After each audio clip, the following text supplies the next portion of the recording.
November the 12th. It is nice to see so many people here in person, and I think we have more people joining us virtually. And this is a regular PAC meeting, but we have only one item on the agenda. And we will not be making or passing any motions today. This is really an information session, if you like, an update on where things are with the East End secondary planning process. And we have invited all town councillors to attend. So I'm glad Councillor Butler is here. I also would like to note that Councillor Ingham is now a new member of our committee as of last. So welcome, Councillor Ingham, to this formally welcome to our committee. As far as the process for today's meetings goes, we have public input scheduled for 30 minutes, and everyone wishing to speak during public input will be given 3 minutes to speak, and I will play the timekeeper role and give you a notice after 2 minutes that your time is up. And for that 30-minute period, if we find we have a little bit of extra time, we might be able to allow 4 minutes, but it wouldn't go to that. But we're looking at 3 minutes because we may have more speakers who are joining us virtually that I don't really see there yet. So, and then at the end, we have a discussion period, but I want to stress that that is a discussion period for the committee and for any councillors that have joined us today. That's not a public discussion period, but there will be many discussion or many public opportunities for public consultation and public input. And I would ask that if anyone wants to give follow-up comments after the meeting, that you do so in writing to Director Lake. I know that all ideas, comments are more than welcome, and there'll be many touch points for the community to have public opportunity for that kind of input. But if you also want to add your own comments, I know that they'll be well received as well. So with that, could I have a motion to approve the agenda, please? Councillor Ingham, seconded Councillor Elliott, thank you. And a motion to approve the minutes. Sorry. We can vote on that. We know that you don't really have to, right? Yeah. We took training, but it says you don't. We will vote. All in favor of the agenda as presented, signify by saying aye. Aye. Contrary minded. Okay. And approval of the minutes of the Planning Committee meeting for September the 8th. Has everyone had a chance to review those? So moved. So moved. Moved by Mayor Donovan, seconded by Councillor Elliott. All in favor, please signify by saying aye. Contrary minded. Okay. I'm watching you up on the screen and haven't forgotten that you're there, but if you put up your electronic hand and I don't see you, may need to wave if I miss you by some chance. Okay. So that moves us now into public input. Anyone wishing to come and speak, could you please use this mic and let us know your name, and I will begin. You'll have 3 minutes in which to speak.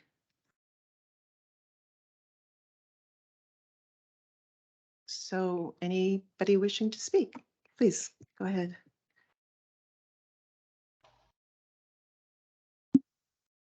Hi, my name is Liam Black. I live on 11 Main Street. I just moved here 2 years ago with my family. My wife Sandra's with me today. We've got a couple of kids. In general, I'm really supportive of growing the town. When we bought our property, we were aware of the development. We were aware that land had a intent to develop at some point in the future. That said, I think I have some occasionally hyper-specific comments, so I'm just going to kind of dump them on the council if that's okay. I felt like going through all the documentation on the website and the document itself, there were a lot of comments gathered from people, and a lot of the text in the document wove in the promises being made to keep those, to address those comments. But I found it was sometimes very hard to follow the thread. I would have liked like a single kind of matrix of here's all the comments. Here's the commitments the development plan is making to address those comments. Sorry. Here's the section of the plan where you can find additional information about that. Just as a roadmap, I felt I kept getting lost while I tried to understand. I felt like it was difficult for me to understand from the map and plot plan what it would really look like. From some angles, I thought, oh, there's a lot of asphalt there. That's a lot of parking lot, parking lot, parking lot. From another angle, oh, that's a lot of green space. I'm not a visual thinker. I have a visual spatial dysphagia. I have a problem. I'd love it if there was a chart of key indicators included in the document. Things like the percent of total asphalted area, the percent of total groomed green, wild green, commercial, residential. In particular, the green areas, so hard to tell if those are groomed parks or like left wilderness. Okay, there's a stream 100 meters behind my property. I didn't see mentioned anywhere in the planning document. Lots of birds lay eggs there, so some concern. I didn't see a wildlife study mentioned. I'd certainly expect to see one for a development of this scope. The plan mentions the importance of building single-family homes back to back with existing ones, but that only seems to have been done on kind of the eastern edge of the plan. So on Main Street, high developments are being put back to back with the single families. And I did find the one comment in the plan, sorry, that the developer would consider building 6 to 8 story buildings kind of alarming. All the comments were very aligned, please don't do that. So that felt a little like trying to soften up that extremely clear consensus. Oh, that's it. I think that's very fair.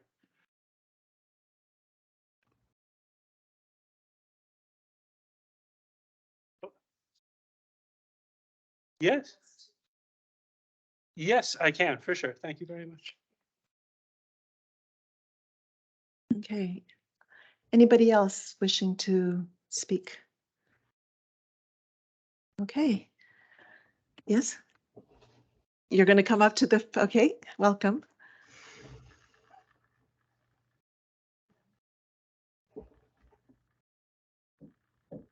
Thanks for the opportunity to speak.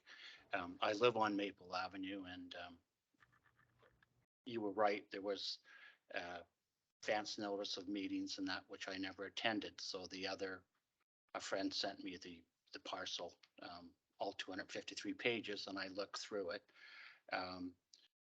My first point is that I'm not against the development, but it looks a little too much for Wolfville. I've lived here for 20 years, and then South Mountain since '84 before that.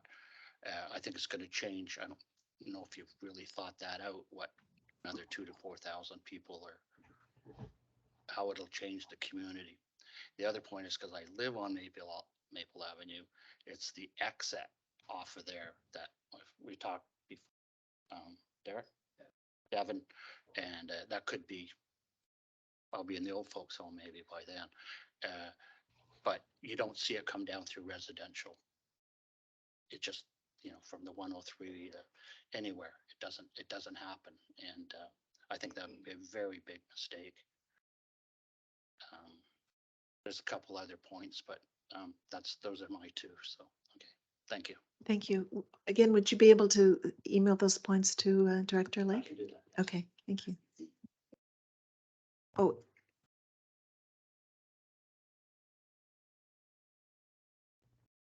Director Lake. I was just going to suggest to Amanda, is there anyone that's on the Teams call that wanted to speak?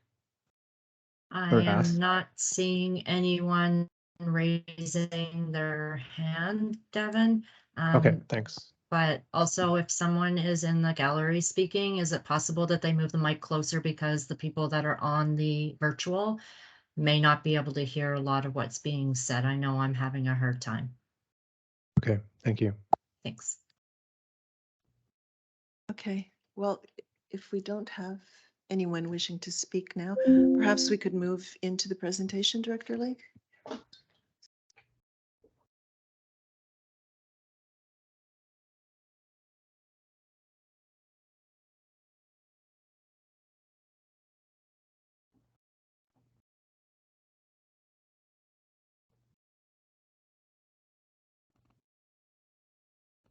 Okay, so what the plan for the presentation is we have a number of folks here with us. So we have Rob LeBlanc from Fathom Studios. We have Alex D'Souza, who's our town engineer, and Roger Boychuk, who's a traffic engineer from Fathom Studios. So we're going to go through the report sequentially at a very high level, but just so everyone sort of understands the work.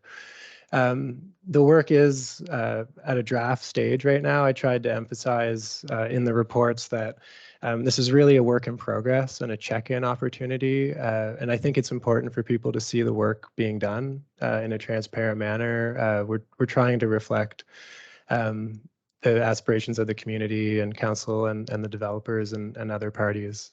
So that can certainly be challenging. I just want to really try to summarize this at a very high level of what we're trying to achieve here is we're going to be amending our planning documents. So for the completely uninitiated, on our website, you can find our municipal planning strategy. It looks like this when you do find it. Don't know if I can get rid of this screen here. We are also be amending the land use bylaw, which looks like this. And at the end of the day, the exercise is taking this zoning map, which establishes development rights on different properties. And we're looking at these areas that have been zoned comprehensive development district and providing those with a framework for development. And so there will be some, colorations similar to what you see in the other areas of town, which would establish what can go there for private investment, but also what public, whether it be amenities, green space, roadways, will be established as part of this exercise too. The other thing I just want to go through is some of the next steps and opportunities for people to be involved. So as I said, this is really a progress update and a check-in to make sure we're going in the right direction. We have posted this package on our Wolfville Bloom site, and there's a number of other background documents there. We do plan on bringing this back to the planning committee. Council's always invited, but it probably won't be as official invite as this meeting. And we'll go through some of the issues we flagged tonight and some other issues in more detail at that meeting. We'll probably look for some type of more formal direction to council, and we will go to committee of the whole in January before we really turn the corner on doing a lot more work and finishing the package that would be formally going through an adoption process. So the adoption process to have a secondary plan as part of your planning documents is defined in the Municipal Government Act. So there is public consultation along with that. We typically go beyond the bare minimum.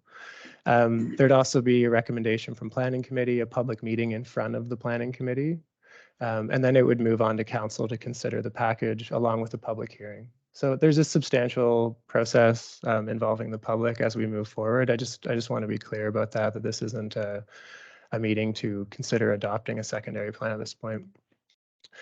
So what I'm going to do now is I'm going to have Rob go through the package, and as we go through it, our other colleagues here will step in and talk about some more specific items. So I'll pass it over to Rob.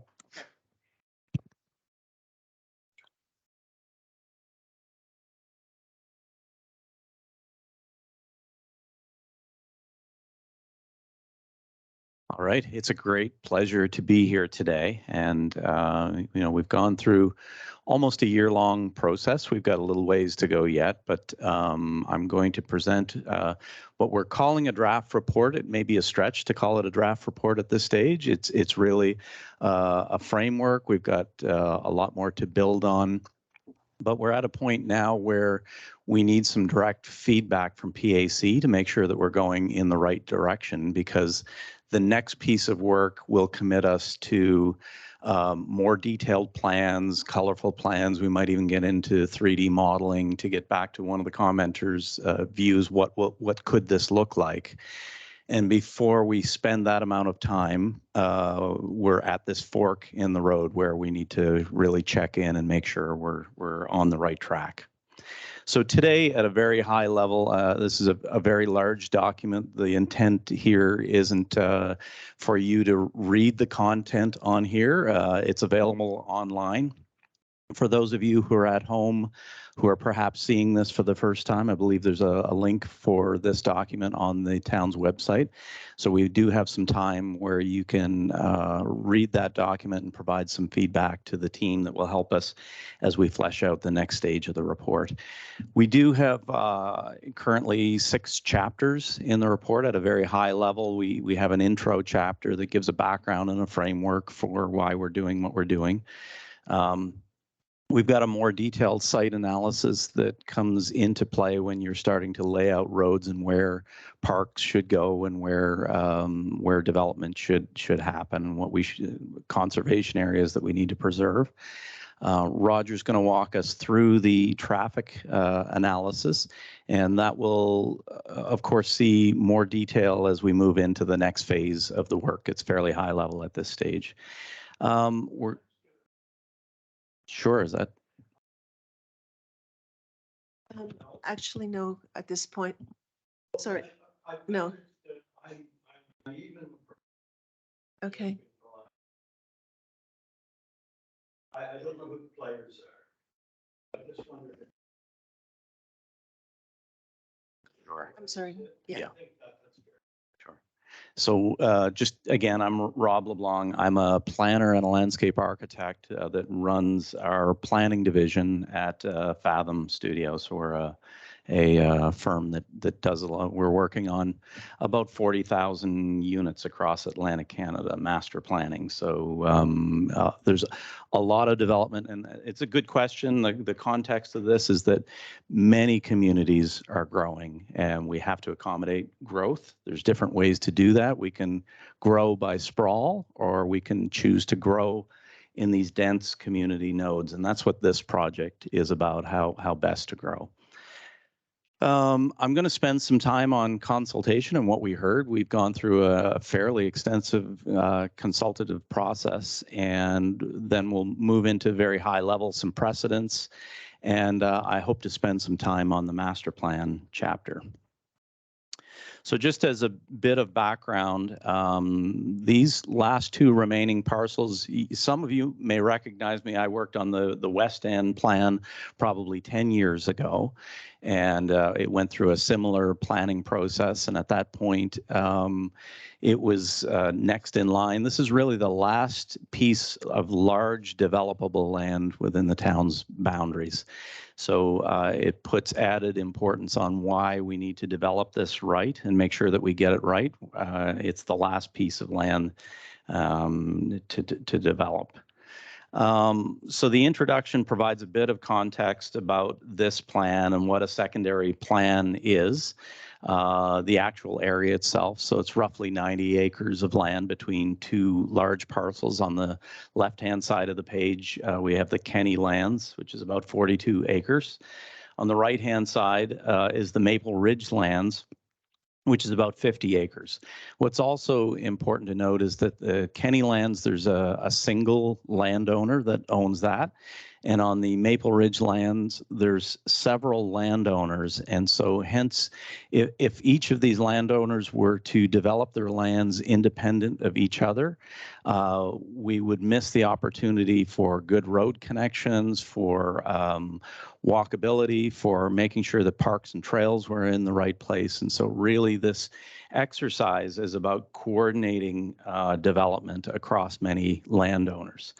And what you'll also see in the plan is we know that one of the sensitive view sheds that's been identified on the Kenny lands, we need to find a way to protect that more formally. It's in the planning documents currently, but there isn't a level of certainty about developments that could come into that potential view plane. So we're really engaged in focusing on these areas, but at the same time, we have to look at the external impacts of this development on the rest of the town, in particular transportation, but also servicing. How will we service these lands into the future? And just a little bit about what a secondary plan is. And so about a year ago, the town adopted their new municipal plan and land use bylaw. It was a fairly extensive rewrite, and we worked with the planning department to help that. But really, the municipal plan identified this last remaining parcel as a comprehensive development area, and set about that in order that those lands be developed, that we develop a more comprehensive secondary plan. And so that's what this plan is. It takes into account, it pulls in all of the community engagement, all of the community feedback early in the process, and provides the developers with some level of certainty that they can move forward with development at some point in the future. So really, this process is about creating certainty for the community, for council, and for the developers.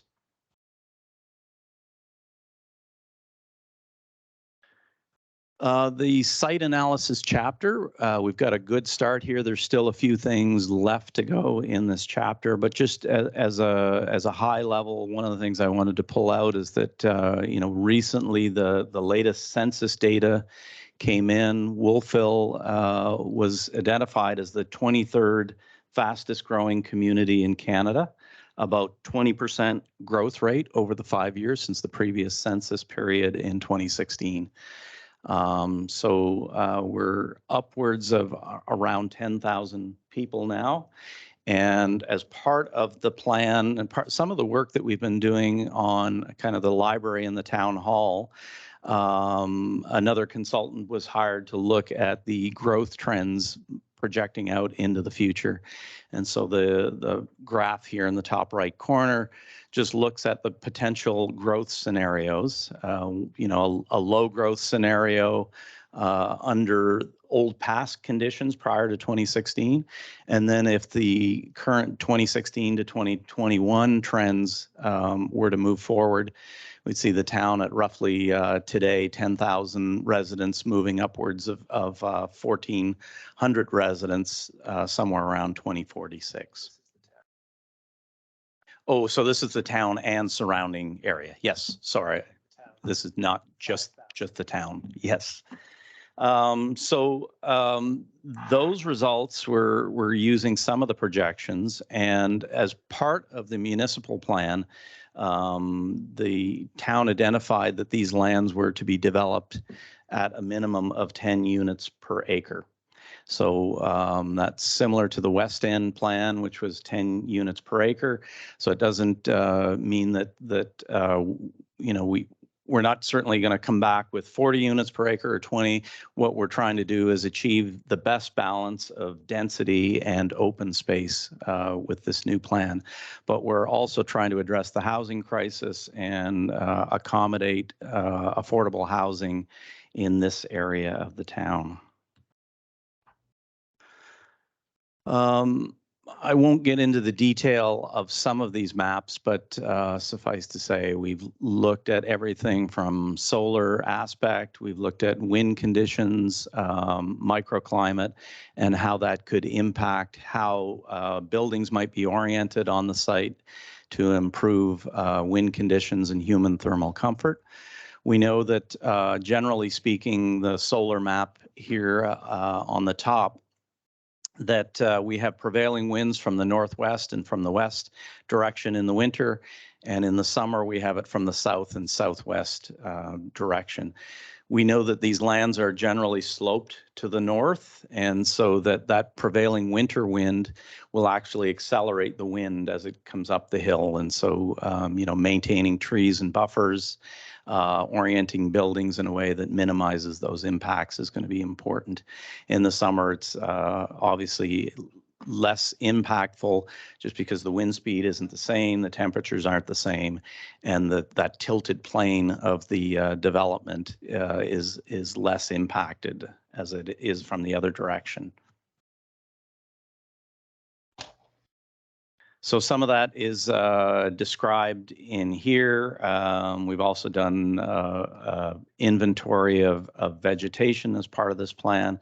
We have an urban structure plan that really is a zoning plan. You know, most of the land in Wolfville is zoned agricultural land. It's the largest land use. And when we look at the more medium density land uses, it's one of the lower ones at around 3% of the land area. We've got about 13% of the land is zoned as low density residential. So there is an opportunity. It's generally a low density community. There's an opportunity on both the west end and the east end to accommodate more development. We've got the elevation maps that just gives you, where the height of the land is, and that results in view planes to the water to the north. We've got sloping conditions, and as that relates to development, lands that are either really flat and don't drain water are usually a challenge for development. And at the same time, as you move over kind of 20% slopes, you're usually into retaining wall conditions, and it becomes more expensive for development, not just for roads and public spaces, but also for private development. Soil conditions, we've got 2 soil types on the site, and generally not a whole lot to worry about as it relates to development. We've got some road classification maps, some bus routes. Roger's going to speak a little bit more to the road classification and to the transportation network. And I think I'm going to pass it over to Alex, who's going to talk for a little bit about the servicing.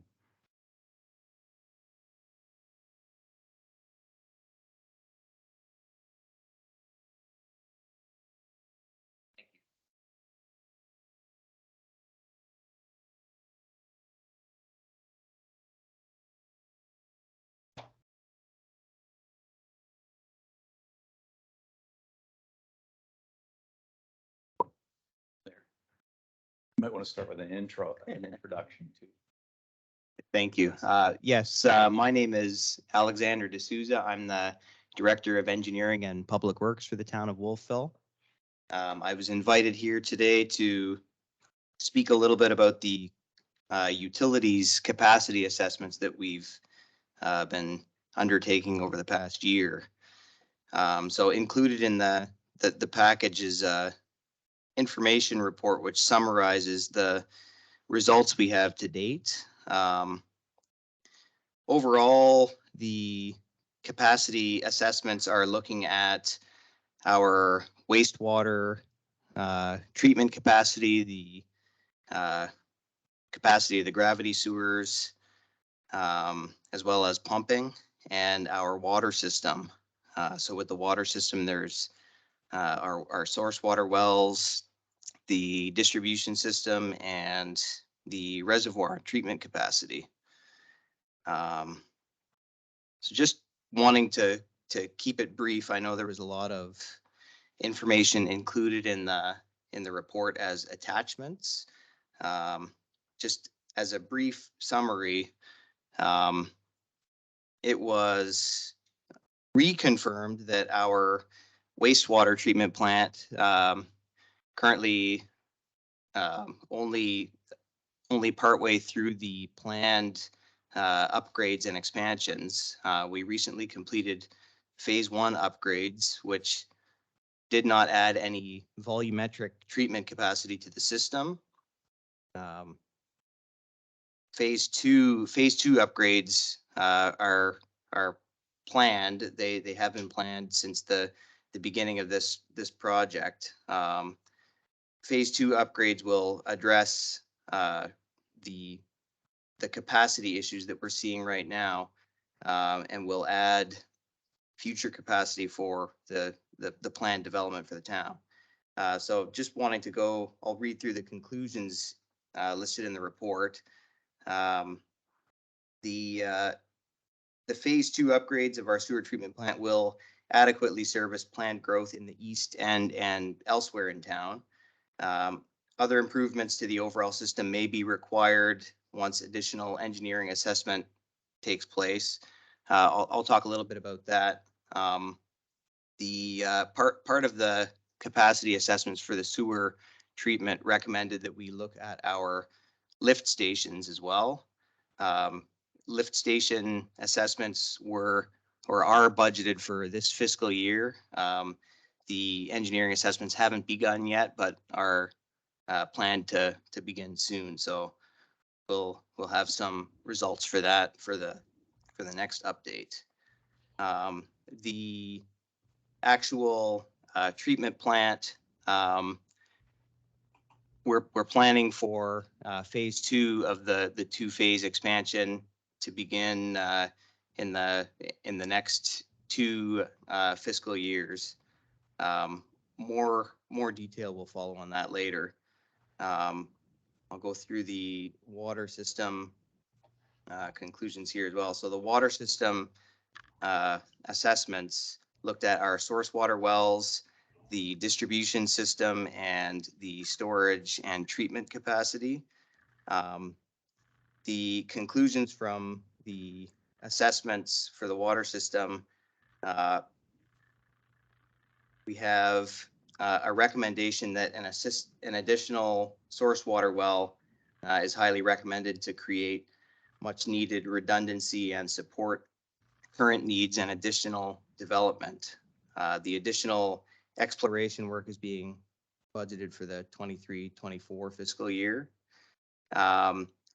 Some distribution system constraints were identified in some of this early assessment work along the east-west corridors of our water distribution system. At present, the modeling of our distribution system is not yet complete due to some unanticipated well equipment failures that occurred this year. We can't complete the system testing and the distribution modeling until our well system is back up and running 100%. So we'll have more information on that beyond what's been identified so far. And I think that's all I have for now. The report is attached in the package, and yeah, that's it. Thank you. Thanks, Alex. I would just add that for council's benefit, there was a bit of information there about capital cost charges and essentially having development sort of pay for itself in really simple terms. So that's something that council will be looking at through staff or considering looking at through the budget process. So just wanted to note that as well, that as we look at these large developments and the capital costs associated with them, we also need to be able to pay for them. I think, do you want to keep rolling through here? Yeah, sounds good. Devin, I think Mark has his hand up. Yeah, thank you. I'm not sure if now is an appropriate time for questions or you want us to wait to the end. I think we're going to wait till the end, Mark. Okay, thanks.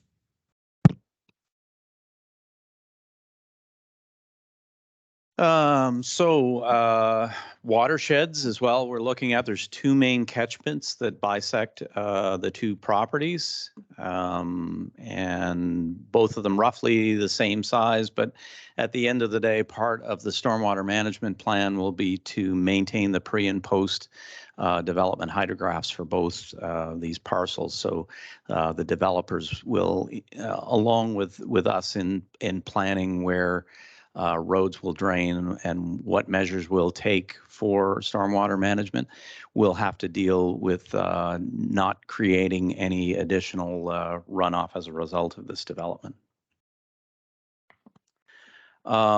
Also in the report, there's the 100-year rainfall projections that was part of the CBCL report done a number of years ago, and the 100-year tidal projections that may also influence the development pattern on these properties.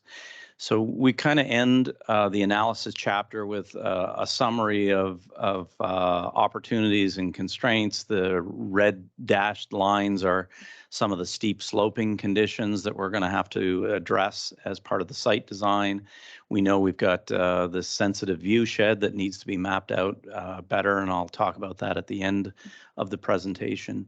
We have some generally flat areas that are quite well suited for development. We've got some road connections along Bishop and Main Street that are planned for future connections. And we've got these microclimate conditions that will influence where and how development will proceed. At this stage, I'm going to pass it over to Roger, who's going to walk us through the high-level traffic analysis. Perfect. Thanks, Rob. Again, appreciate the opportunity to come and talk. Traffic's always a fun one, and I'm sure a lot of people have a lot of concerns. And certainly when we start to step into a development of this size, we take it quite seriously that it can have some fairly significant impacts on the road network, both locally of where the development is and on a wider scale throughout town. So we'll certainly be addressing that all in great gory detail, enough to bore anybody to death. So our starting ground with any of this, and my apologies. My name is Roger Boychuk. I'm a transportation engineer with Fathom Studios, working transportation municipal engineering. So first was to establish, we've had the pleasure of working a fair amount in the town. We've done a number of traffic studies in different locations. And so for this study specifically, we performed some additional traffic counts. And our main one, it was at Maple and Main Street as one of the main entrance and exit points to this development area. So that we've picked up some more information from the town. So we'll be putting together a fairly comprehensive idea of what's happening today. Then the second piece to that is what happens as you go forward. And there's really two pieces to that. One is there's just going to be a certain level of natural background growth. Regardless of this development, there's going to be a certain level of growth as we've seen from census data in past. And two, there's this specific development that's going to add a bunch of traffic to the road network.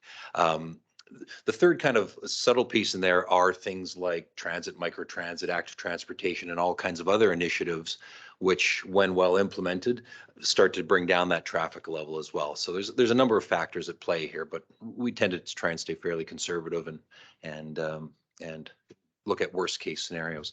So from a background traffic growth, we've used really anywhere from about a 1.5% to 2% up to about a 3 or 4% traffic growth here. And we'll, in the final report, we don't have it here now, we'll look at some sensitivity. If you have a 2% over the next 15, 20 years, what happens? If you have a 4%, what happens? And how does that trigger infrastructure that you're going to put into your network? The second is the development itself. And you'll see in the report, the basic idea that critical hours are typically that AM peak hour when everybody's traveling in and out of town, and then the PM peak hour. In the AM, you're probably going to add about 500 to 600 new trips to the network overall, based on a development about this size. And in the PM peak, somewhere between 650 to 700 trips in an hour. Now, that's what we call two-way trips. So that's 700 trips, for example, say it's 350 going one direction, exiting the area, 350 coming in. And then also, as you look through the development, that's going through a number of different entrance and exit points. And then it's going in a number of different directions. So things we call traffic distribution and assignment to the network. So it's not to discount that 600 trips is a lot of trips, but it's not like you're putting 600 trips through one intersection. So just wanted to make that differentiation.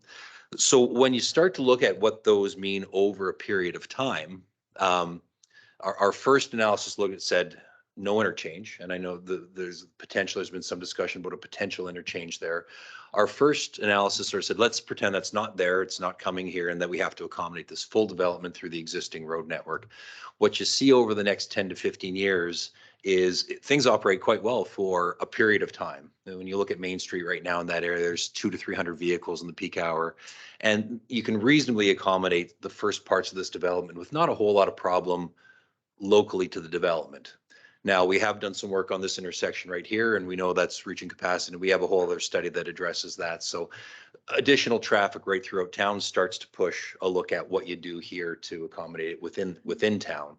And that happens really regardless of this development and what stage, but certainly in the local area, I don't know, it might be 5, it might be 10 years before anything starts to deteriorate in terms of overall operations. When we start looking at the towards build out stage, we start to see Maple and particularly Maple and Main Street starts to deteriorate to a stage where you get longer delays, longer queues, and it becomes a bit of an issue. So without an interchange, really what our initial findings here are suggesting is that probably toward midway through towards the end of the development, you're probably going to have to look at some upgrades to Main Street. Now, whether that's a roundabout traffic signals, some kind of traffic control that's going to allow traffic to get onto and off of Maple Street from Main Street. But like I say, that might be 10 or 15 years down the road. Certainly operates fine off the start. As you get into the PM peak hour, you also see the other intersection further to the east by Woodman Avenue. That starts to deteriorate, but not near as bad as the Maple Street does. So for example, if you looked 15 years out and you ended up signalizing, I'm not saying that's the recommendation, but if you ended up signalizing that intersection, you create gaps in traffic, which actually makes Woodman work pretty well. So really, we don't see a set of signals or a set of roundabouts and signals down Main Street, but probably some upgrades at that one intersection. The other one that it might include would be potentially a left turn lane. So you might have a through lane and potentially a left turn lane, and so you don't impact through traffic as much. When you sort of take the other direction and say, well, an interchange does go in, to keep the analysis simple, it does really two things. One, it accommodates a bunch of the traffic that's generated in this area now. That's an option to go out. Some people make different decisions within the road network because of that interchange.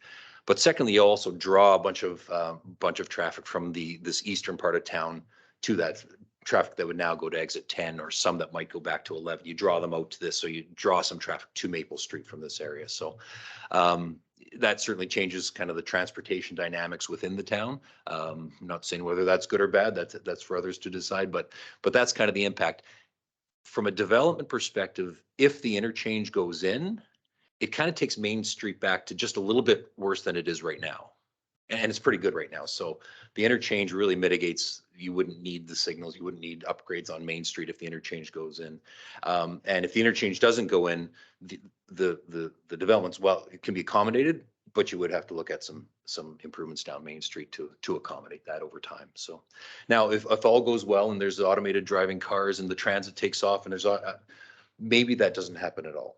But, our typical recommendation as we get into this is, it's fine off the start, maybe 5-10 years, you re-look at this and try and establish where the trends are going with it and whether what we're predicting now, in fact, holds true 5 or 10 years from now. So I'll leave it at that. Happy to answer any questions too, if should other things come up. I wanted to spend a little bit of time on the consultation. We started this fairly early. Like I say, we're almost a year into this project.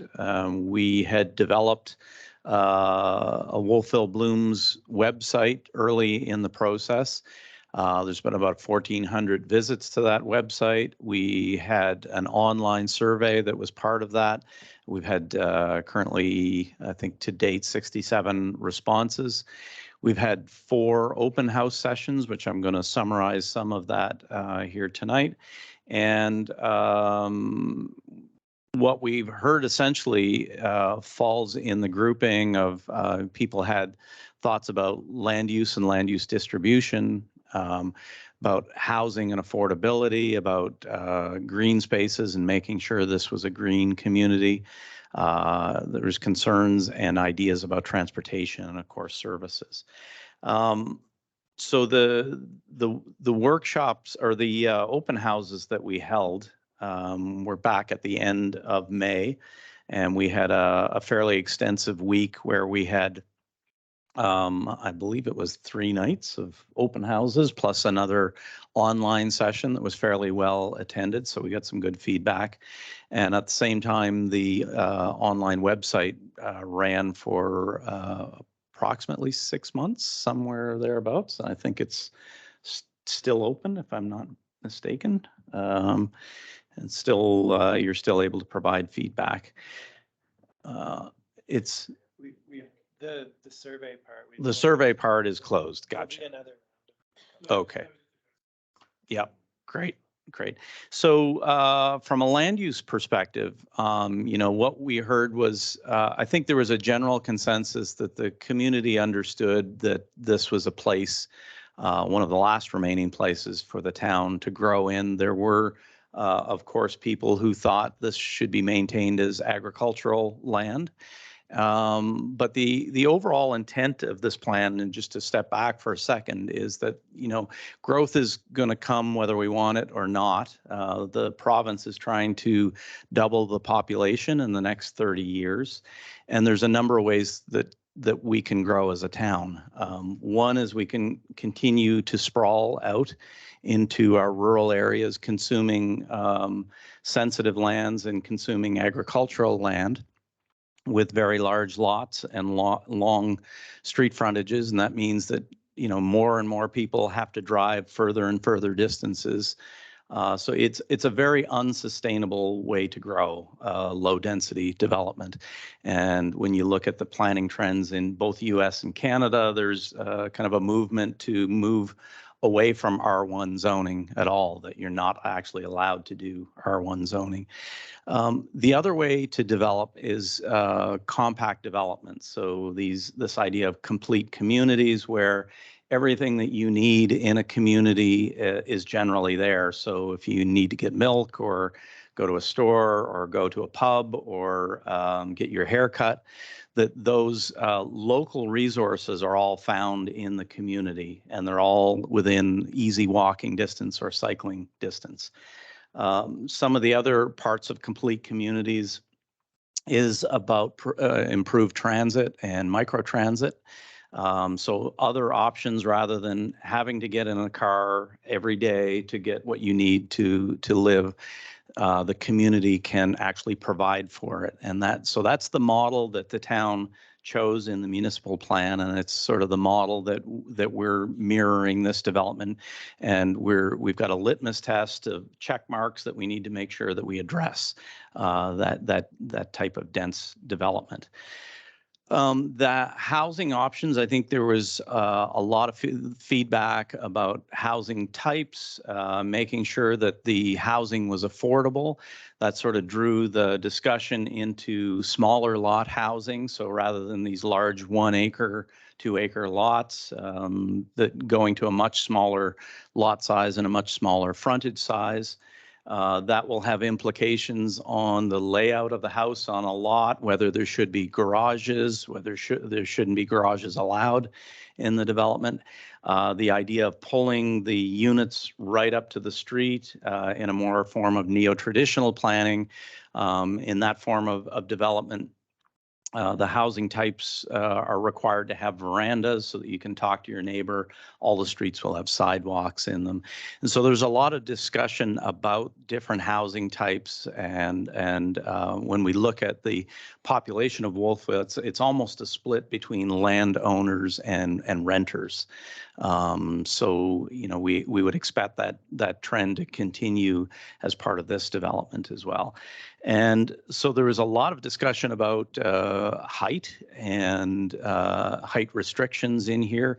Currently, the land use bylaw provides for 3-story height maximums with an opportunity to go to 4 stories through a development agreement process. And so we'll talk about different heights and the benefits and constraints of that. There was discussions about bike lanes and AAA bike infrastructure. Mostly a lot of talk about the need for walkability, so that every street in here should have at least one sidewalk on one side of the road, and maybe the more dense collector roads should have sidewalk on both sides of the road. And as part of that, there was a whole discussion about urban forest and making sure that the developers were required to plant caliper-sized trees in the future so that we maintained and enhanced the urban forest of Wolfville. A lot of discussion about green spaces, and mostly as it relates to the need for signature parks on both properties, and that those signature parks would be connected through some sort of trail system throughout the development, so that you know, there was this connected network of trails, and perhaps they would follow the river corridor, and so we'd be able to have the conservation of that corridor, but also use that as the backbone for an open space network connecting these major parks. We also met with PAC and talked about these issues and had some more in-depth discussions about what we heard at some of the open houses. And if you see in the pictures on the right side, we held them out at Lightfoot and had some really excellent turnout, a lot of different ideas. We had these display boards where people were able to write their notes either in favor of or in opposition of an idea. And there was stickies where they could, like this idea, I don't like this idea. So we got a lot of good feedback from that. So in the report along the right-hand side are those display boards that were at these public open house sessions. We also online had a workbook where we gave a lot of information and some of the rationale for community building and complete communities planning, and then asked a lot of questions. So these pink boxes on the right, we had asked people to provide feedback, and part of that feedback was on the online survey. So we were quite thrilled with the feedback that we have. Again, tonight is another opportunity to provide feedback, and we really do, as we kind of look to start to round things up in the next number of months, we still have an opportunity to give feedback on this draft report.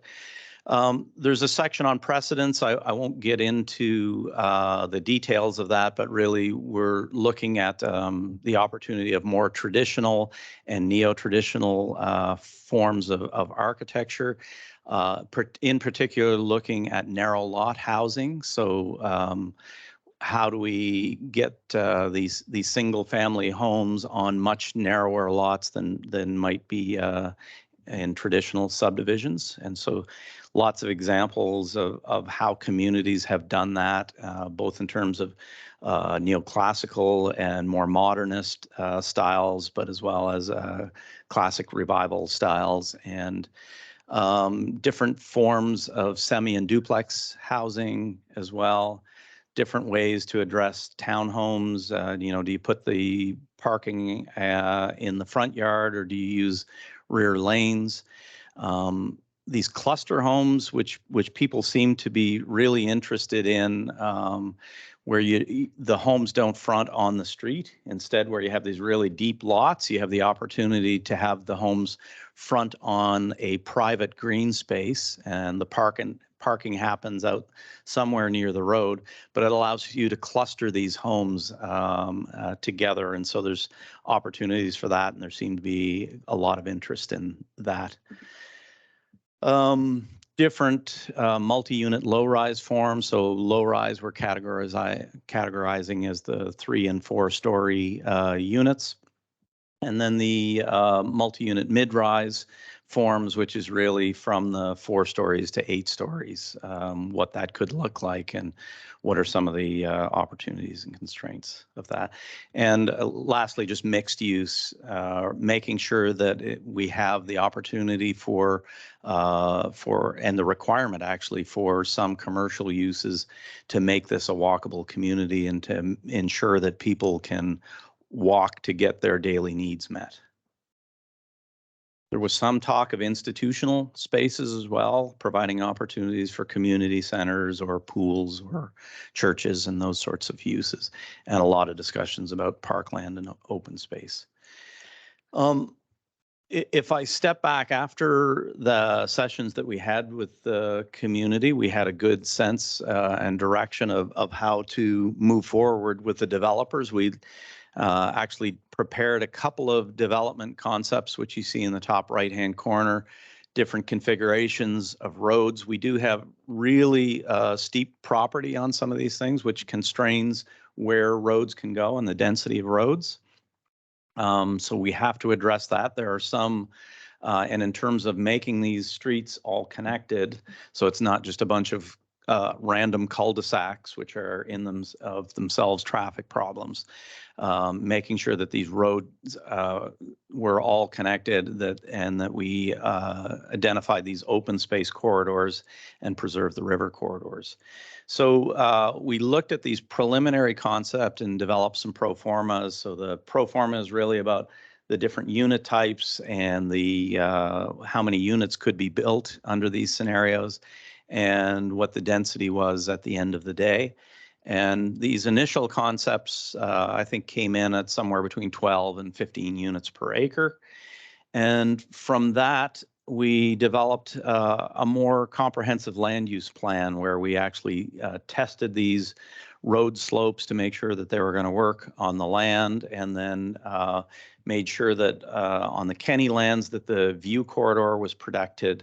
And so just the overall concept plan, of course, we worked with the developers on these. We still have work to do to fine tune these. And on the Kenny lands, there was a general agreement, I think, from a lot of people that rather than having the road come through from Bishop Street, that more southerly entrance that had been reserved since the road was built for a road connection, that would be preserved as a park connection. The trail would run through here, and that the parkland dedication would happen along this slope. That means that no development would happen. We would preserve that protected view plane, that we would have this tobogganing hill and this nice slope for as the major signature park for the Kenny lands. And that across the street, there would be a corridor that would take you into the Kenny Creek River corridor. There's a whole town-owned parcel of land, and that we would make sure that along Maple Street that there was an opportunity for mixed-use development. So it would have some portion, at least 50% of ground floor retail uses with residential above. And as the properties that backed on to Bishop would be lower density, you wouldn't be putting apartment buildings, but there'd be opportunities for R2 zoning types. And that the actual height in this development would really happen in this area to the south of the property, outside of the protected view plane, and across the street another area, and would kind of step up as the slope steps up in height. We would step up in height with the buildings. On the Maple Ridge lands, similarly, we looked at the idea of a village center, and that idea was really started with an idea from the community. One of the original plans was to put it central in the development. I think we heard fairly clearly from the community that that the village center really should be oriented to Main Street, and that we would have a village square where the kind of the stream, the creek that runs through now, would form the backbone of the main signature open space at park number 2, and that we would have this mixed use development that happens around the edges of it. So kind of ground floor commercial uses with residential above it. We're reserving some land for the expansion of Olson Pond area and making sure that there's better connectivity into that park. There's really one connection that's really quite hard to find along Olson Drive now. But there'd be some opportunities for a little bit of height and density down near Main Street, where most people are going to be able to walk out and walk into the downtown. But up here on the hill as well, there's another flat spot. There's an existing pond that forms park number 3, and there'd be some density in and around that area. So this was sort of a preliminary idea. It's kind of where we're at today. Gave us roughly a unit count of somewhere around 1,700 units. So if you assume kind of the Canadian average of 2.2 people per unit, that's roughly somewhere between 35 and 4,000 new people accommodated in there. And I believe we're somewhere in that 13 units per acre range for these plans.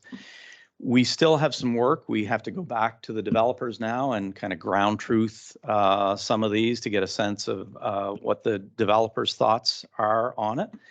But we are starting to formulate some important strategies for both parcels. And I guess if we start with these creek corridors, the idea of conservation corridors along both creeks is going to be important, that we're going to bring trail networks along those, and that those will be the backbone to these two major signature parks that are part of both. That the street networks will all have sidewalks on them, and that we have to deal with stormwater management in some of the lower areas. Where we can, we have some of the R1s backing onto R1s, with the exception of the areas along Main Street where and Olson, where we have this village core development. And then we've got an overall description of the parks and open space components that we think are important in the final plan. So we intend to continue to update this plan with the developers, but we're starting to cement the ideas of the open space. Sam Cadre, who's one of the 4 owners of the Maple Ridge lands, has provided us with a concept. It just came in just as we were going to press, and so rather we didn't have time to update our plans, but his plan's in here, and we'll be kind of working with him and other landowners to find a good middle ground. At the very end, this plan is geared towards making the proposed MPS amendments and land use bylaw amendments that are going to be required to initiate the planning changes to allow the certainty for the developers. And so we've put in what we think the planning amendments might be. We're rewriting some of the high density residential section and adding to some of the policies. We're making some changes to the CDD zone, and really this will be the last of the CDD zoning in the town. And so once this plan is adopted, there will be no more comprehensive development district. However, we are preserving it in the municipal planning strategy. If there's ever another large piece of land, or if land is annexed and there becomes another opportunity for zoning that, we're planning to preserve that. We're adding a section on mixed use zoning to create a new mixed use zone as part of this.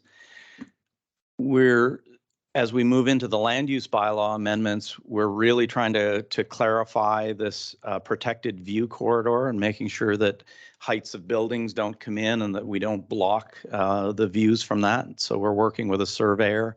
Halifax has got a really good precedent as it relates to Citadel Hill on how that's done. And that's been in place since the mid 1960s. And lastly, we've put in 2 new zones that we think will be needed for this plan. We're adding a new R4B zone, which is the high density residential zone.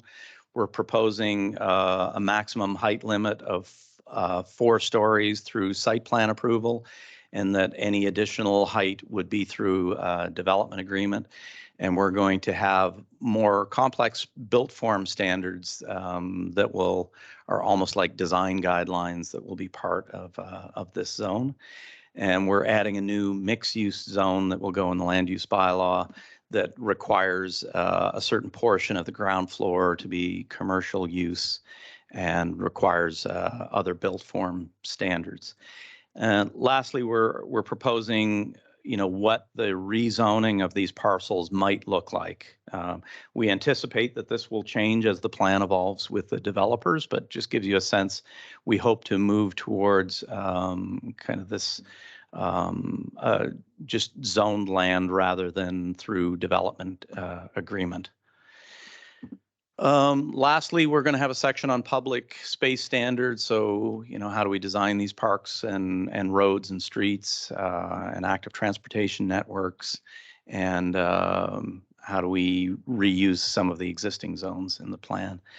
We'll probably have an appendix that has more detail on what we heard through the engagement session that will come in the report.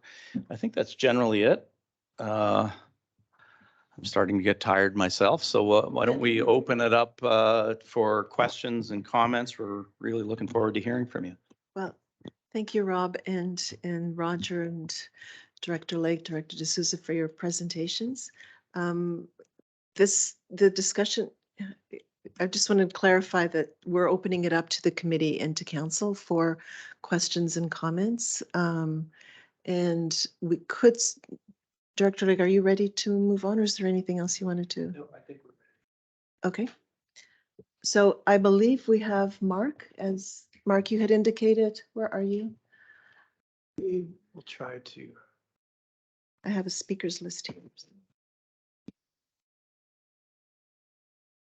Well, thank you. I do have several questions, so I'm not sure if I should just ask a couple at a time and then let others perhaps have a go first. What would your preference be? Well, we've said is that we have about 55 minutes left for this discussion period. I do want to end the meeting at 6 o'clock. So I think maybe you could just carry on and then we'll see how it goes. Okay, thank you. The first is with respect to sort of water. Going through the package over the last couple of days, obviously there were quite a few pages around water, both in terms of potable water for sort of drinking and use, but also in terms of effluent and influent. And if I understand sort of the summaries and what I read, we are looking at for this particular project in particular to accommodate the addition of a third lagoon, a replacement of some pumping equipment, sort of increase the size of piping. Is that correct?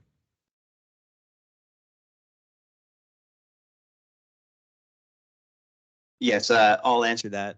So the addition of a third lagoon cell is one option that's currently being evaluated by the design consultants. Replacement and additional pumping equipment is it's expected to be a requirement, but it's not confirmed yet for the well and water system. Was there a third part of that? Sorry, I No, I was going to go into, actually you segued into sort of well. Obviously there were some pages around the Cherry Lane and then the Wick Wire wells. One, having a certain quality of water, perhaps one of the main wells that's used now being decommissioned or potentially decommissioned, and then looking for additional drill sites, not only to meet current capacity needs, but then obviously for consideration of any sort of development of this size. Is my understanding of that correct as well? yes. So to date, we've looked at our groundwater aquifer, and it's been shown that the aquifer has lots of water, plenty of water, more water than we need to sustain development. Our current pumping system is also adequate volumetrically, however, may lack sufficient redundancy. So that's one area where we're looking to study over the next year or so, is how we can improve the redundancy of our water system through an additional source water well. Thank you. Next around sort of roads. There's obviously mention of sort of the Maple and Main study that was done at the various sort of peak hours during the day.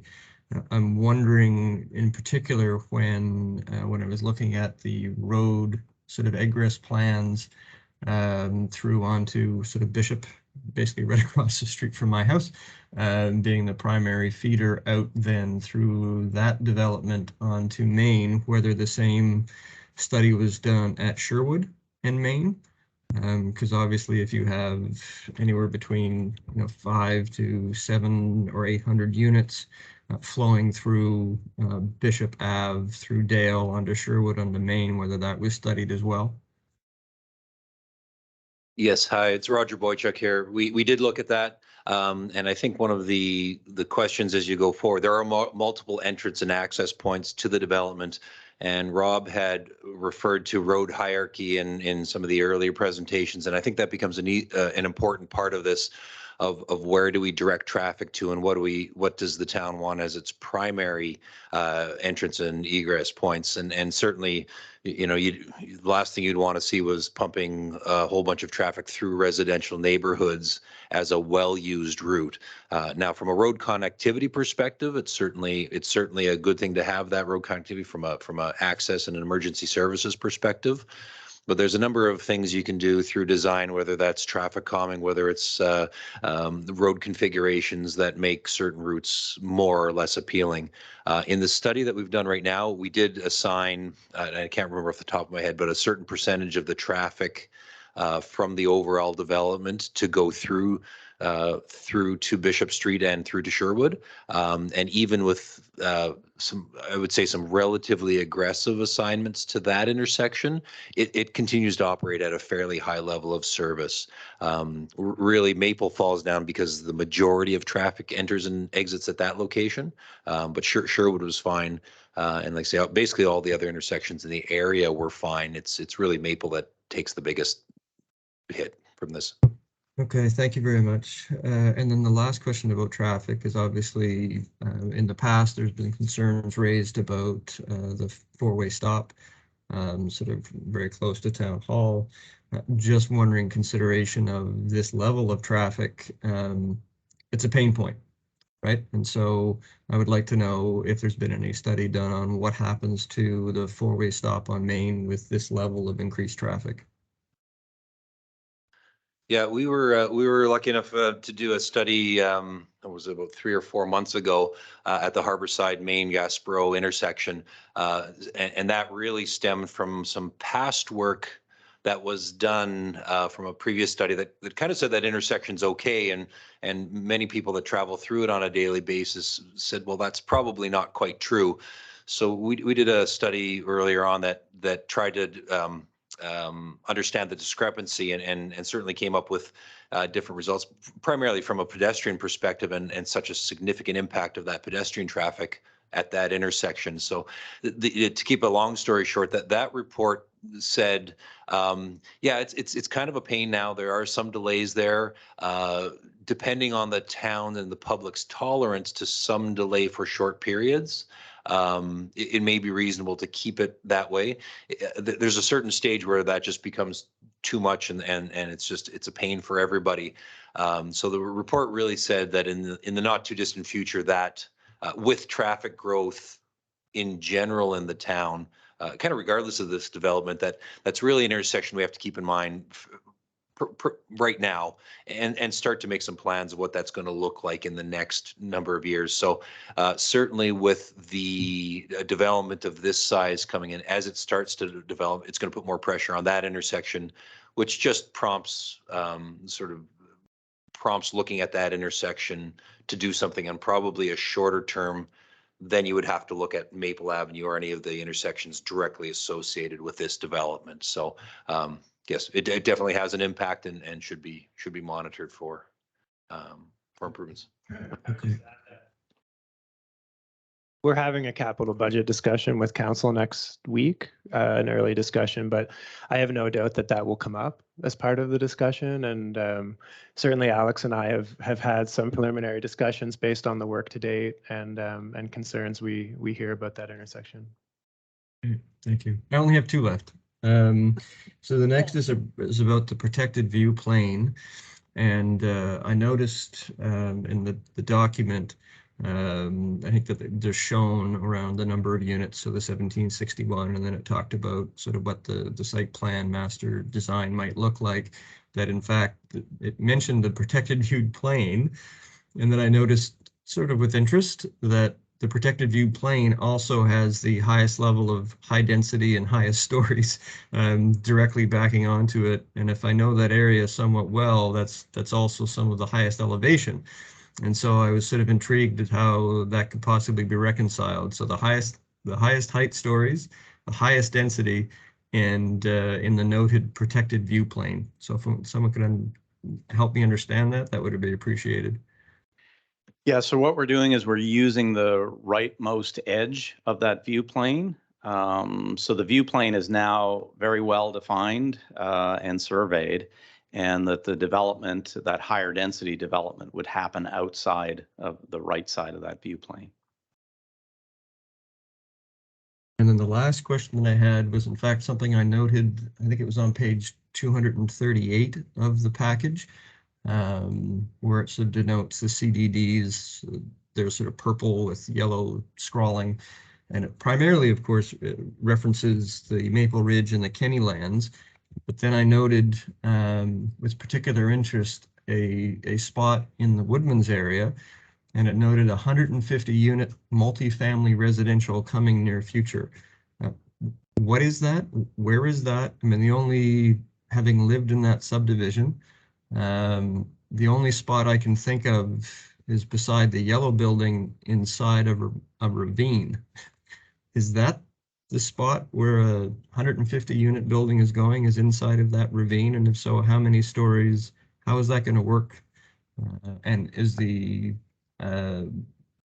Woodman's Grove population aware?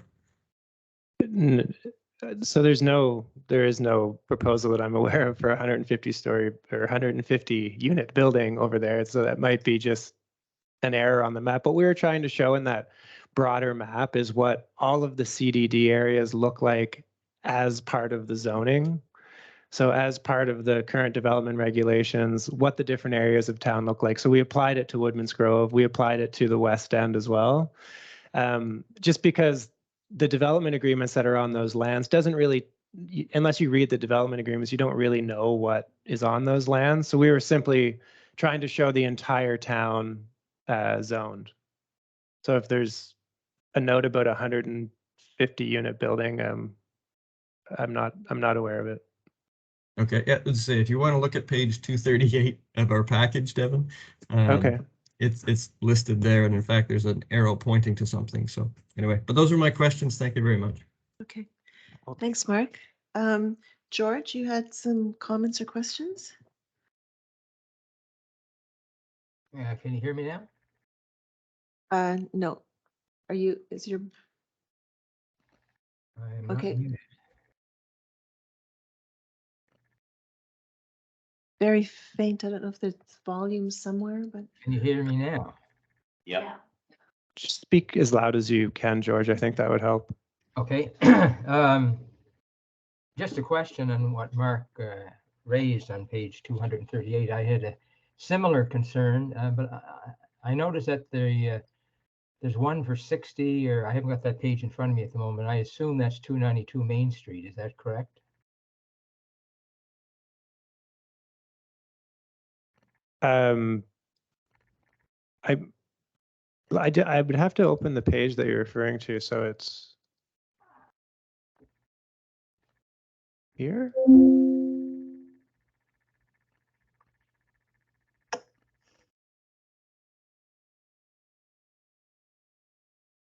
Do you have it there?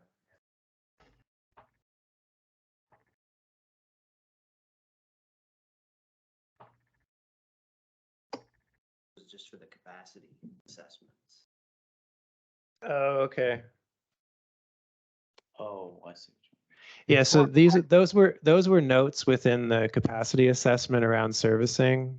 And those arrows are pointing to the 150 units would have been units that are being built in Woodman's Grove now. Yeah, and some of the other numbers, yeah, 60 unit, as you say, George, is mostly 292. And other notation is just to really do that capacity analysis. So to look at conservatively how many units we're servicing in different areas of town. Sorry, that yeah, is in the servicing work. Yeah, not to beat a dead horse, but even 150 units isn't an accurate figure because there's far more apartments out there than 150. And with the new 74 unit one coming on stream next year, that would put you well above 150 units. If that's what if that's what you're trying to do. Just a comment. And that's just from the date of the analysis sort of moving forward. So there's a certain number of units already accounted for. Okay, this is a set of questions on page 10. your comments about student housing. And I'm just wondering, there seems to be maybe an unrealistic expectation of what student housing in the general community might be, and particularly in this East Land development. I'm just thinking of the whole community harmony page that's been before the town for the last 3 or 4 years, and where the sense that the building of student housing units in this particular area is going to relieve student issues in other parts of the town and not create issues in a new part of the town. I just wonder what type of reasoning went into that particular paragraph. I think we're mostly just trying to talk about having a mix of residents in all different areas of town, and that I think the university has aspirations to grow, and certainly we're seeing it now in buildings like the Micro Boutique, where students are living within new development. So it's just really an acknowledgement of students living throughout the town and not necessarily concentrated in one or two areas. That brings with it a whole series of issues, though, that with respect to community harmony. And I'm just wondering if community harmony needs to be considered in relation to some of the planning aspects, because we know now from the way the planning has worked in the town that a goodly number of historic single-family units in town have been converted to either multiple units or multiple bedrooms, where instead of one family, you might have 7 or 8 different quasi-tendencies developed in a particular unit. So I'm just saying that there's been a lot of time and effort put into this by various folks in town. And I think there needs to be some clear thinking in this, that we're not removing a problem and creating a problem somewhere else. I'm all for people being able to live wherever they want to live in the town. But I think community harmony is important.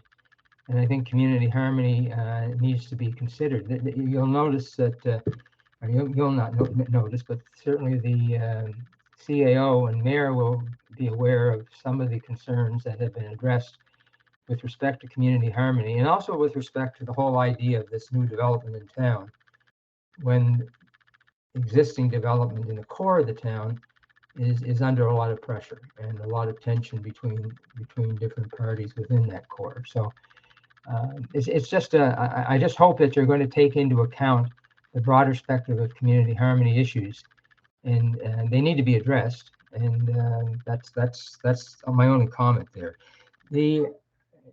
Devin, you'll know from a year or two ago that I questioned at one of I can't remember if it was committee of the whole or town council meetings, the 21 census data. I don't believe there's been a 23% increase in town from 2016 to 2021. And I'm just wondering, you said I don't want to put words in your mouth, but I think you expressed some concern with the validity of those numbers as well. And I'm wondering if part of it is the fact that in the summers of 2020 and the summers of summer of 2021, we had an awful lot of students who did not go home but stayed in Wolfville. That changed this year. I think it was probably back to more the normal experience. At least anecdotally, there seemed to be fewer students in town during the summer months. Have you had a chance to review those numbers and see if they are in fact correct? Yeah, it's hard to come to conclusive findings on that. So we did have Turner Drake look at that after the additional data was released, and that was one of the speculative pieces, was that potentially there are more students, but we don't really know. But I don't disagree with you. The numbers from the census are certainly not absolutely perfect.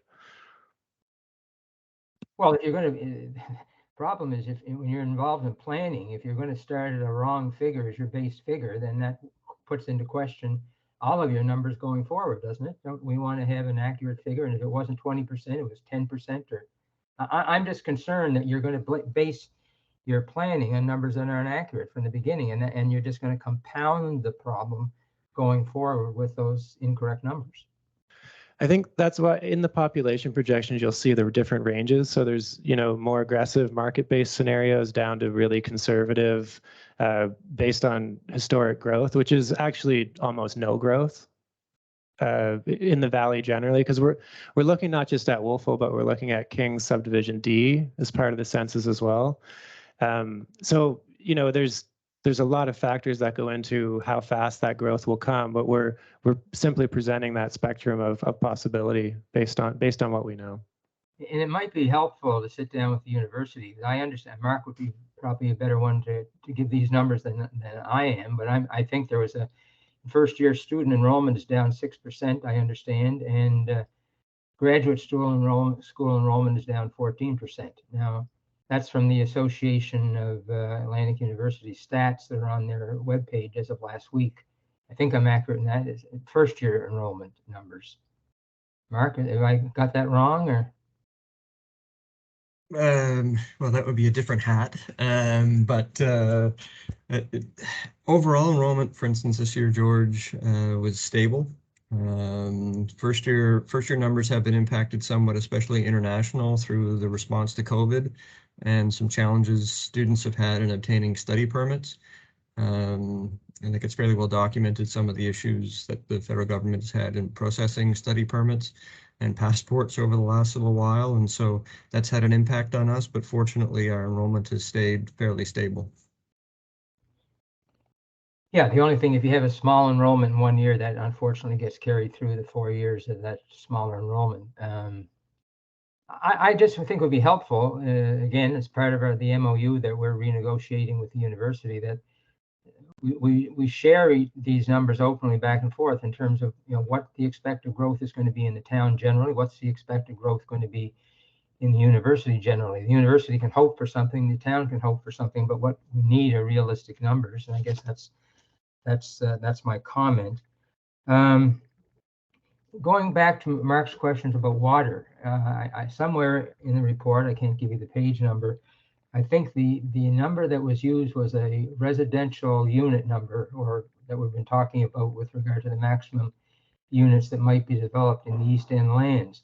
I'm just wondering how would the water availability in the town be impacted by another church pub brewery producing whatever it is they produce it a day or a week? The number was 12,000. I can't remember if it was 12,000 cans a day or 12,000 cans a week, but there's a very significant water usage by that particular business. And if there are other businesses coming into town who may have a similar business as a brewery, is it just residential growth you looked at? And did you also consider commercial use of the water supply in town?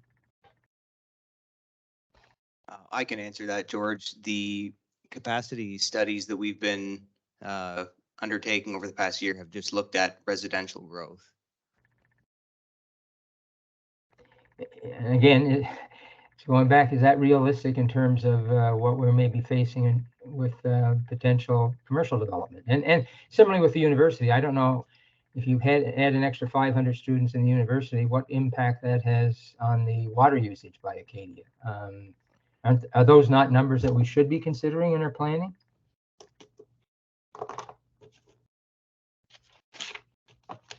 I think just from water rate studies that we've done in the past, Acadia's water usage has dramatically decreased over time.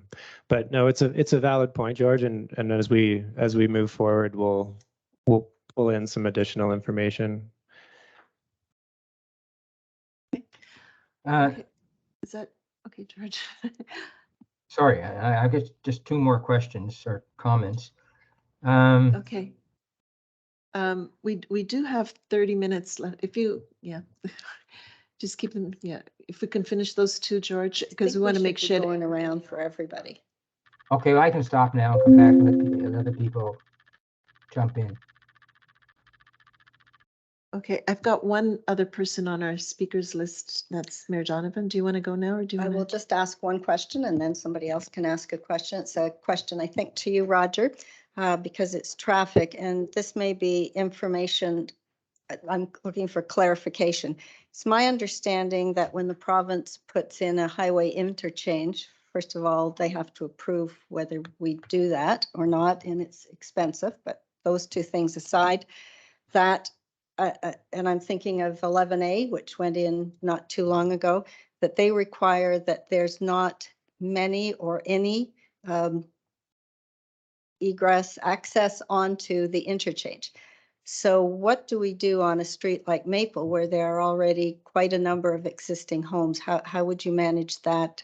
And maybe I'm incorrect about my understanding of a highway interchange. So maybe you could just clarify that. Yeah, no, sure. No, I appreciate the question. And so like interchanges are a complex animal, both just in terms of construction, cost wise, design, interconnection and housing that surrounds those potential interchanges. So often the decision to put in one, you're quite right, it has to go through a whole range of approvals through environment and through NSTIR or Nova Scotia Public Works right now. Then it often becomes a question of what's the best place.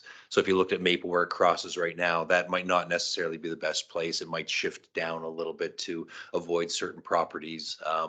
Often it's not strange to see certain houses having to be or properties having to be bought out in order to put an interchange in place depending on the space that's available. So there's a lot of factors there certainly that, and we certainly haven't addressed those or touched into it. We're just. And I'll just make a comment. I know that to be true. So I think it's such a significant thing that it should be part of your report. Yeah, no, that's fair. Our biggest question, I think, off the start here was, does this work without the interchange? And I think we've certainly reasonably been able to answer that. Absolutely agree with you, and that's one of our things we have on our task list is to have some discussions with the province on the feasibility of that for sure. So appreciate the comment. Okay, thank you. Councillor Elliott, you had your light on? Yes, thank you. Lots to talk about. Well, just a note first and then a question. We have 2 cluster units in Wolfville already that were built in the early 90s, I think, with CMHC money on Iona and on Cherry Lane. So I just wouldn't want people to be confused using that term cluster homes. A home could be an apartment. Just thought I'd mention that. My question, being a resident of the west end of town, is around lessons learned. Specifically, the water runoff problem, which take down an orchard, away goes the water. And also with traffic calming. Those have both been, I think most people would agree, problems as a result of that development. Maybe there's not as many trees on the lands we're talking about now, but I'm just wondering if you've looked at those developers and looked at the issues. Is that part of your homework? Absolutely. Those are a couple of the lessons learned, and I think there's many more. So yeah, we're keeping all that in mind as we move forward.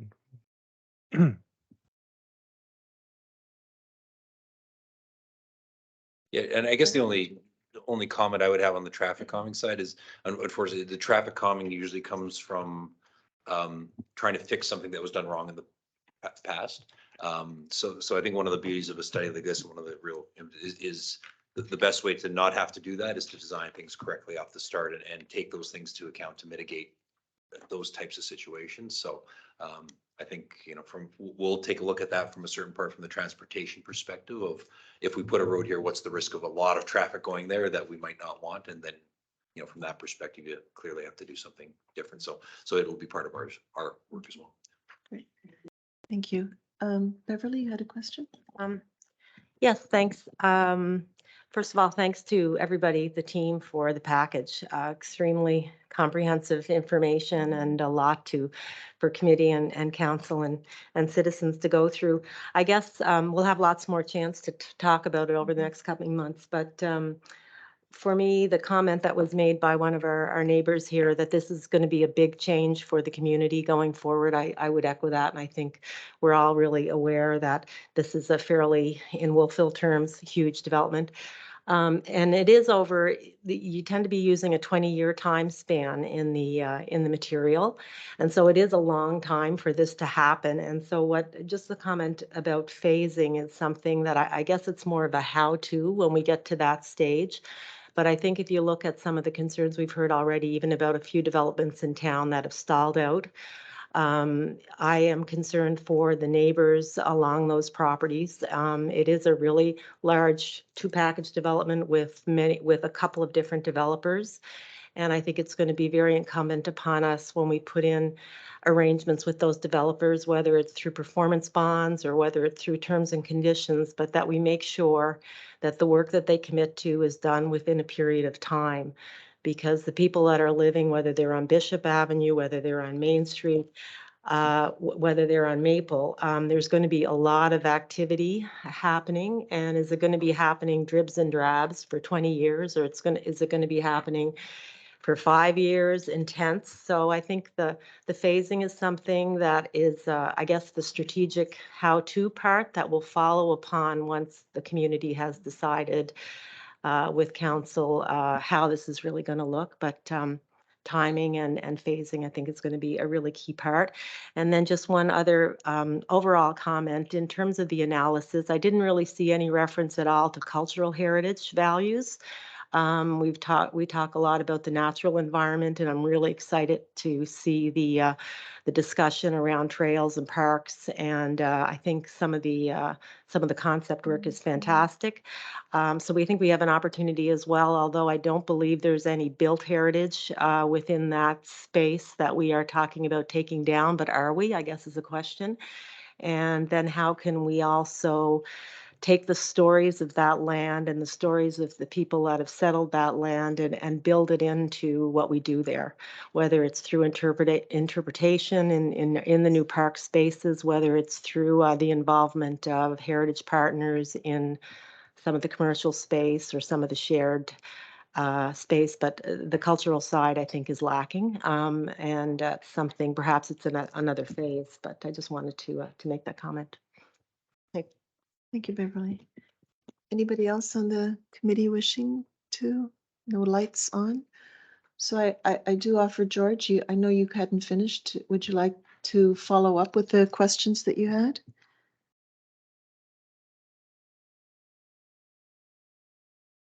You're muted, George. Can you hear me now? Yep. Yeah, thank you.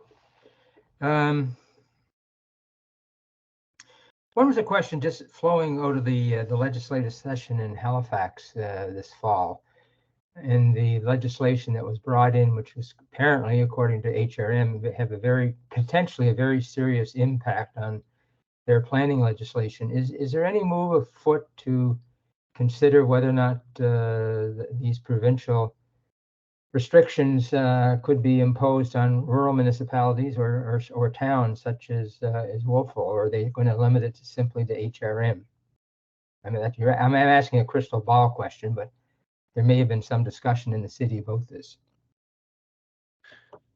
We're not sure at this point. We do know there's a transportation task force looking at areas within 1 hour of HRM from a transportation perspective, but I think, good planning would say that housing and the transportation need to be looked at together. So that's something that hasn't really been moving forward like the other pieces, but it will have to wait and see. This question goes to the consultation process. How did you determine whether or not you got a good cross-section of the town in the consultation process? One of the reasons I ask that is when I look at some of the photos taken from the Wolfville and Lightfoot event, it doesn't appear to be a very diverse group on first blush. That could be wrong, but are we comfortable that we've got a good representation in terms of the consultation work that's been done to date? I think in my experience here, that was a fairly good turnout. I think we always need to go in and target different communities. And I think that was one of the topics I wanted to bring up at our next PAC meeting was are there communities of interest that we need to go out and target and that aren't coming out for any given reason? So that's something that's on my list to discuss with this group. Yeah, I think that's important because, the social equity side of things, and, we've mentioned students, we've mentioned folks with lower incomes. Are we sure we're getting their opinions on this type of development? I think that's important. I'm glad to hear, Devin, that's going to come up in the next while.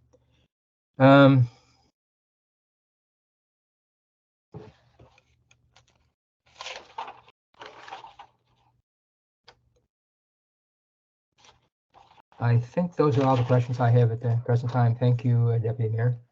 Okay, thank you, George. Mayor Donovan?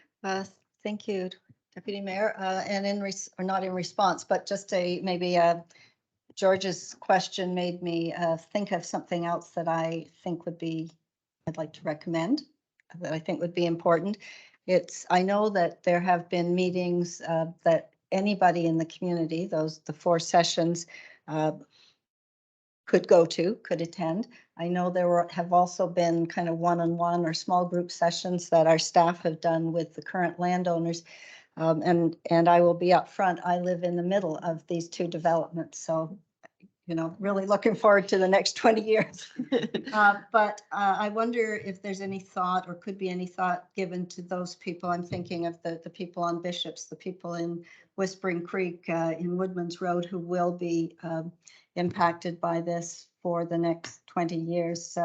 Because I'm sure that while some of the issues are certainly of concern to anybody who lives in Wolfville, those people who are affected, who back onto the reservoir now on Bishops, or as I say, who live in Whispering Creek and they're going to get it on both sides, or people who live on Main right across from these developments, and certainly the people on Maple are going to be affected in a way that other people aren't. So my suggestion is not a question, is just maybe some consideration for consultation specific to really impacted residents would be helpful. Okay. Thank you. Councillor Elliott. Recognizing me again. So among the questions that I get when I'm walking my dogs up in Reservoir Park, the first one is always about the view plane. It's sacred. The second one is about the amount of traffic. So I wanted to check with Mr. Boychuk. The numbers I wrote down were 1.5% to 3% traffic increase over the next 15 to 20 years. Is that correct? Yeah, per year, annual increase. So that, and in the context. 3% a year? Yeah.